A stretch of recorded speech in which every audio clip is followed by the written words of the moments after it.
तो बच्चों, आज हम शुरू कर रहे हैं पार्ट 2 का रिटन वर्क।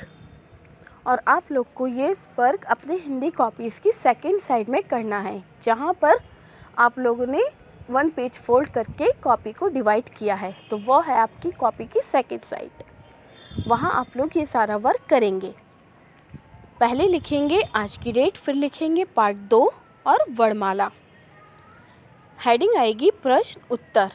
तो पहला प्रश्न है, स्वर किसे कहते हैं? इसका उत्तर लिखेंगे, जिन वर्णों का उच्चारण किसी अन्य वर्ण की सहायता के बिना होता है उन्हें स्वर कहते हैं। दूसरा प्रश्न है, संयुक्त व्यंजन किसे कहते हैं? इसका उत्तर है, जो व्यंजन वर्णों के योग से बनते हैं उन्हें संयुक्त व्यंजन कहते हैं।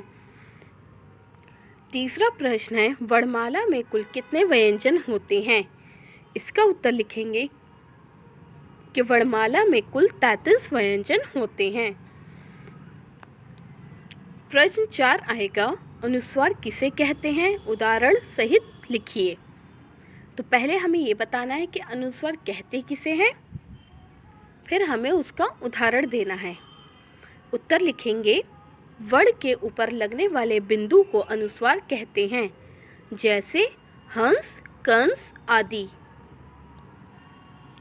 तो यहाँ तक हैं ये 4 प्रश्न उत्तर, और इसके बाद करेंगे सही और गलत।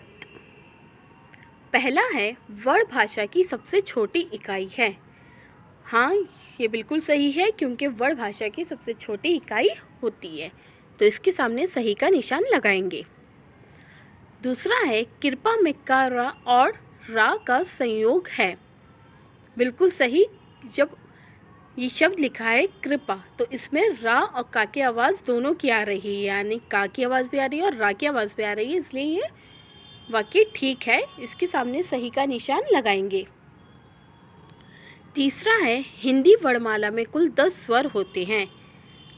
तो ये गलत है, क्योंकि हिंदी वर्णमाला में 11 स्वर होते हैं और ये बोल रहे हैं कि 10 स्वर होते हैं, इसलिए ये गलत है वाक्य। इसके सामने गलत का निशान लगाएंगे।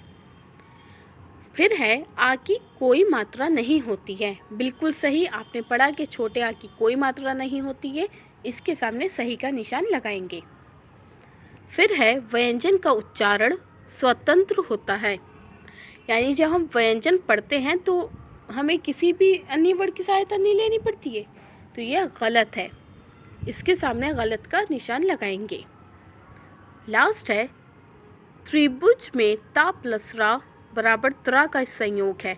बिल्कुल सही, आपने पढ़ा कि जो त्रा होता है वो ता प्लस रा बराबर ही बनता है। तो ये बिल्कुल सही है, इसके सामने सही का निशान लगाएंगे। इसके बाद आप लिखेंगे हेडिंग, दिए गए संयुक्त व्यंजन किन व्यंजन के मेल से बने हैं, लिखिए।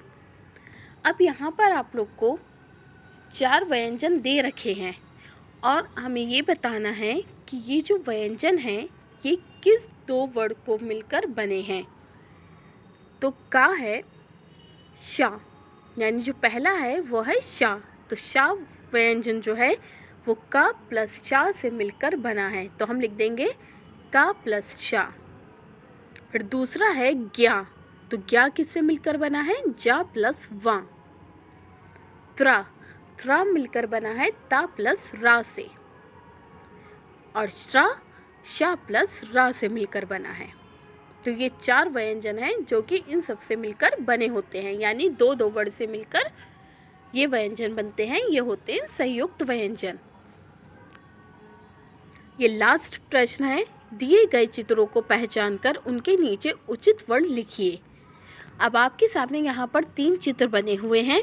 आपको ये बताना है कि ये जो चित्र है ये किस वर्ण से आते हैं, यानी जो इनका नाम होता है वो किस वर्ण से आता है। आपको वो वर्ण यहाँ इनके नीचे लिखना है। जैसे पहला चित्र है कमल का, दूसरा आम का और तीसरा छाता। ये 3 चित्र बने हुए हैं। अब आपको ये बताना है कि ये किस वर्ण से इनका नाम आता है। अब वो वर्ण इनके नीचे लिखने हैं। ये प्रश्न आप लोग खुद से करेंगे और ये वाला प्रश्न सिर्फ आप अपनी बुक में करेंगे और बाकी सारा वर्क आप लोग अपनी कॉपीज़ में करेंगे। Now this chapter is completed.